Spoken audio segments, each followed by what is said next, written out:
আমরা একদিকে যেমন বুথকে শক্তিশালী করার চেষ্টা করব, স্বাভাবিকভাবে রাস্তায় থাকবো, আমরা বিভিন্ন অভিযানকে হাতে নিচ্ছি, আগামী দিনেও নেব। 21শে জুলাই রয়েছে সামনে, তৃণমূলের আপনারা এই ধরনের কোনো বড় কর্মসূচি কি নিচ্ছেন? জুলাই মাসে কোনো বড় এখনো পর্যন্ত এই ধরনের কোনো কর্মসূচি আমরা নিই না। আমরা পাল্টা রাজনীতিতে বিশ্বাস করি না। তৃণমূল এটা করলো বলে আমাদেরকে ওটা করতে হবে, এভাবে রাজনীতি হয় বলে আমার মনে হয় না। আমরা আমাদের আদর্শ, আমরা আমাদের রোডম্যাপ, সেই অনুসারে চলবো।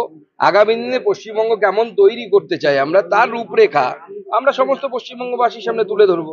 আগামী 16 তারিখ পর্যন্ত মহেশতলা অঞ্চলে 163 ধারা জারি করা হয়েছে, কালকে অবধি বাড়ানো হয়েছে। না, এটা প্রমাণ করছে যে ওখানে ল অ্যান্ড অর্ডার ঠিক নেই, পুলিশ অপদার্থ, ল অ্যান্ড অর্ডার ঠিক করতে পারছে না। আর পুলিশ যতটা না অপদার্থ, তার থেকে বেশি অপদার্থ হচ্ছে পুলিশ মন্ত্রী। তিনি মাথার উপরে বসে আছেন। পুলিশ মন্ত্রী মমতা বন্দ্যোপাধ্যায়, কনস্টিটিউয়েন্সির এমপির নাম হচ্ছে অভিষেক বন্দ্যোপাধ্যায়। তারপরেও যদি 163 এতদিন ধরে রাখতে হয়, তাহলে বোঝা যাচ্ছে তো অপদার্থতার সীমা কি। আর এই অপদার্থতা ঢাকার জন্যই কখনো শিখ সম্প্রদায়কে আগে করা হচ্ছে, কখনো অমুক সম্প্রদায়কে আগে করা হচ্ছে। মনে রাখবেন, মমতা বন্দ্যোপাধ্যায় এখনো জোরাবর সিং, ফতে সিং সম্পর্কে জানে না।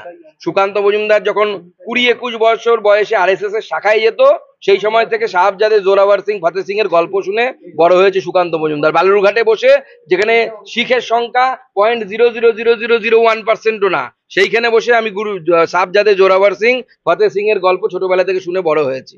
তাদের আদর্শকে বিশ্বাস করি। গুরু তেগ বাহাদুরের বলিদান শুনে বড় হয়েছি।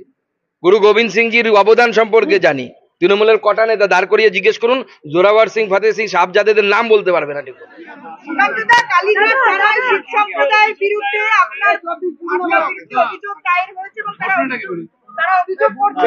যেদিন আপনাকে গ্রেফতার করা হয়েছিল, কালীঘাটে আপনার হাতে যে প্রতীকী চটি ছিল, অভিযোগ অনুযায়ী তা শিখ সম্প্রদায়ের এক ব্যক্তির মাথায় পড়েছে। এতে শিখ সম্প্রদায়ের মানুষ ভীষণভাবে অপমানিত। তারা প্রেস মিট করেছে কলকাতা প্রেস ক্লাবে আজকে, দিয়ে বলেছে আপনি বিভাজনের রাজনীতি করে শিখেদের অপমানিত করেছেন। দেখুন, প্রথম কথা হচ্ছে, যার মাথায় পড়েছে তার কমপ্লেন হয়েছে কি? দ্বিতীয় কথা হচ্ছে, মমতা বন্দ্যোপাধ্যায়ের ইশারাতে এরা এটা করছেন।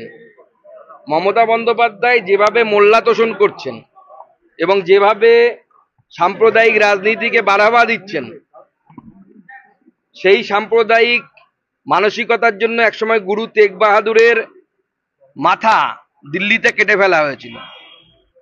এই সাম্প্রদায়িক শক্তি একসময়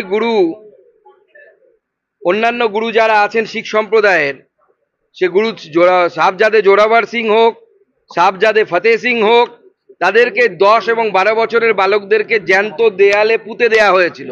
ইসলাম ধর্ম গ্রহণ করতে বলা হয়েছিল, তারা গ্রহণ করেননি বলে। তো স্বাভাবিকভাবে আমার মনে হয় সাধারণ শিখ সম্প্রদায়ের সাথে এর কোনো সম্পর্ক নেই। একটি কাগজ উড়ে গিয়ে কারো মাথায় পড়েছে, আমি ওনাদেরকে বলছি, ওনারা ওই দূর থেকে কাগজ ছুঁড়ে দেখুক কারো মাথায় গিয়ে পড়ার কন্ট্রোল রাখতে পারেন কিনা। আমরা তো পশ্চিমবঙ্গ পুলিশকে ছুঁড়ে মেরেছি। মা সরস্বতীর কাছে যখন আমরা অঞ্জলি দিই, মুখ্যমন্ত্রীর মন্ত্র অনুসারে যদি দিন, আপনি অঞ্জলিটা দিয়ে ফুলটা যখন ছোড়েন, যদি হাঁসের গায়ে পড়ে, তাহলে কি সেটা সরস্বতীর গায়ে মন্ত্র ফুলটা গিয়ে পড়ে না? বা অঞ্জলিটা কি অবৈধ হিসেবে গণ্য হয়? আপনি জুতোটা ছড়েছেন পুলিশের জন্য, তো ওটা পুলিশের কাছে পড়েছে, কোনো শিখ সম্প্রদায় সাধারণ মানুষের মাথায় পড়েনি। যার মাথায় লাগার কথা বলছেন ওনারা, সেটা আমার সিকিউরিটি। সে কোথাও কমপ্লেন করেছে কি? সে তো কোনো কমপ্লেন করেনি।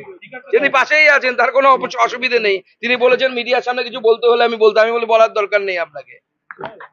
তো যার অসুবিধে হয়, মানে যার নাম নিয়ে তারা অসুবিধার কথা বলছেন, সেই তার কোনো অসুবিধা নেই। আমি ওনাদেরকেও বলছি, আপনারা সবাই আসুন, আমি পুলিশের গায়ে ওইভাবে ছুঁড়েছিলাম, আপনারা ওইভাবে ছুঁড়ে দেখান যে আপনারা কন্ট্রোল করতে পারেন কিনা কার মাথায় পড়বে।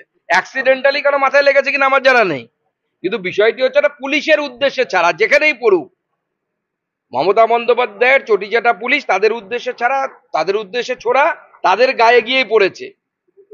পুলিশকে বাঁচানোর জন্য মমতা বন্দ্যোপাধ্যায় এবং তার সাগরেদরা শিখ সম্প্রদায়কে ঢাল করছেন, তাকে ঢাল করে বাঁচার চেষ্টা করছেন।